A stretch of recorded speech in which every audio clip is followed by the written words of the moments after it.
What's up guys, this is Nick at BarBend.com, and today we have a very special guest in the BarBend gym. It is Jordan Shallow. He's a brilliant competitive powerlifter and strength and conditioning coach and the founder of Prescript, which is a company devoted to preventing injuries before they even happen. So today we're walking through the very finicky shoulder, which a lot of people injure very easily, and a really important part of preventing shoulder injury is a nice stable rotator cuff, which is a group of muscles and tendons surrounding the shoulder that help to keep like the right bit of the bone in the socket. So we're going to walk through 4 important exercises to help you maintain a nice stable rotator cuff.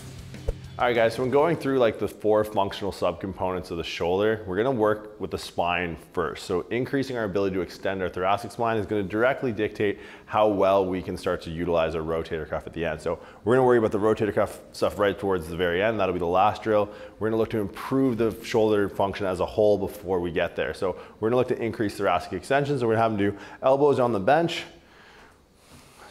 So we're gonna have them kind of shoulder width apart, a little bit slightly outside. We're gonna walk these knees back slightly so they're underneath the hip. So we see that straight line down from the pelvis to the knee. We're gonna drop that head below the plane of the bench, go through elbow flexion. Biggest thing to focus on is we want extension of the upper back. We don't want extension of the lower back. So notice he's tucking that rib cage down, and all that extension is sort of reversing that curve of the upper back, getting us out of that rounded position, beginning to get us in that extended position so we can start to move the scaps a little bit better. So we're gonna hold this static stretch, 20, 30 seconds tops, and we're sort of integrate this into circuit with the other drills that we're gonna perform. All right guys, so second exercise, moving out from the thoracic spine, we're gonna start working at the level of the scapula. Now, the shoulder blade or scapula, its primary role is to be stable. So what we're gonna do is we're gonna introduce a medium of instability using the kettlebell windmill. So what we're gonna do is we're gonna have them start in the overhead position.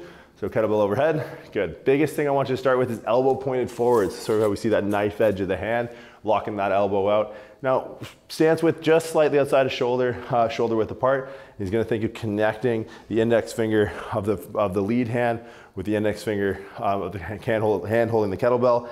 And rather than just going down the side, we're actually gonna introduce a bit of trunk flexion, but also extension and rotation of the thoracic spine. So we're sort of gonna break through this plane to introduce rotation, force more instability through the scapula, make that serratus work a little bit harder. So palms face, or pinkies facing forward, palms facing the side of the room. Slowly gonna start to hinge forward and then start to actively rotate through that extension and rotation. Notice the palm now facing the other side of the room. He's gonna push up with that serratus coming out of the bottom position, and he's gonna return right up to that externally rotated position, elbow to the front of the room. Perfect. So we get a few reps there. And he's gonna push up out of that bottom position. Good. So that's the kettlebell windmill, help build stability of the serratus as it acts on the scapula or shoulder blade. All right guys, so now moving on to this third functional subcomponent of the shoulder, we're gonna be addressing one of the muscles that internally rotates the shoulder as we get into the last and final step of addressing the rotator cuff. So the lat is an under-addressed muscle when it comes to the shoulder. Most people think because it's opposed to the pec, it has opposite function. Actually, the lat is one of our strongest internal rotators, and it attaches onto the spine, which the pec doesn't. So what we're gonna do, we're gonna anchor that band sort of right behind the elbow. He's gonna keep that palm with good grasp of the band on that side. He's gonna lunge forward with the opposite leg, tucking that rib cage down, bringing that shoulder into full flexion. Now what he's gonna do, to tuck that rib cage down, minimize that extension of the low back, and he's gonna push into the resistance of the band, activating the lat in its action of shoulder extension. So he's actually utilizing the lat at the moment. And then after about 6 seconds, 8 seconds of holding that contraction, he's gonna slowly let that band tension start to win and then pull him into greater shoulder flexion. So these we almost do for reps, right? So he's gonna go back into that contraction again, hold 6 to 8 seconds and relax again. So we're not gonna really hold this for time per se as a static stretch. We're gonna do this for more repetitions. Every time going back into that stretch, we're gonna be holding that or trying to drive that range of motion greater into shoulder extension. So we're gonna do this to address the lats, minimize its role as it internally rotates the shoulder before we move on to actually addressing the rotator cuff itself. All right guys, so now we're actually gonna be addressing the function of the rotator cuff. So a lot of times when we talk rotator cuff, we think that, oh, the rotator cuff is weak, we need to strengthen it. Actually, the rotator cuff's role is more in stability and resisting force rather than strength and exerting force. So enter kettlebell. We're gonna go through an exercise called the kettlebell bottom under press. So we're gonna sort of be in this almost like front rack position, keeping the kettlebell, wrist, elbow in line.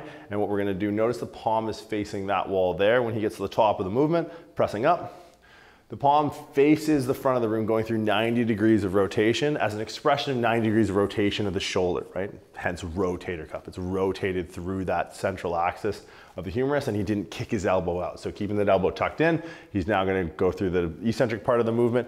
Good, and pressing up again. So here we're gonna go for repetitions. What we're looking for at the top is make sure we can keep a tight grip on that kettlebell and it doesn't fall out of the bottom of our wrist. So we're gonna go 6, 8, 10 repetitions. Don't go too heavy. Training stability is the prerequisite for building skill. We're never gonna build skill if we're only doing 1 or 2 reps. This isn't something we're looking to max out. It's something we're looking to kind of optimize and adapt over 8 to 10 to 12 reps, getting more practice at the skill of being stable through the shoulder. So this is sort of the final piece that ties together rotator cuff training or rotator cuff stability, addressing all the functional subcomponents of the shoulder without just honing in on the 4 muscles of the rotator cuff itself. All right, so those are the 4 best exercises for a really nice, stable rotator cuff for athletes who are looking to really improve their shoulder health. I really want to thank Mr. Jordan Shelley for coming on the show today. You've got to make sure you follow him on Instagram at @themuscleduck, and make sure you subscribe as well, because we've got a whole lot more fitness tips and nutrition videos coming up.